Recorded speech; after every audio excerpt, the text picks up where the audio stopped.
家好，我係心情行動慈善基金輔導員 Rita， 喺呢度用少少時間分享一下一種叫做微笑抑鬱嘅狀態。大家可能留意到身邊有一啲人，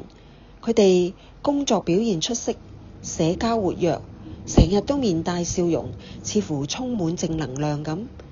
而係呢一種陽光咁樣嘅笑容背後，可能隱藏住不為人知嘅痛苦，其實係一個極需要關注嘅心理健康狀況。微笑抑鬱並唔係正式嘅診斷，而係佢描繪咗一種非典型嘅抑鬱狀態。如果你或者身邊嘅人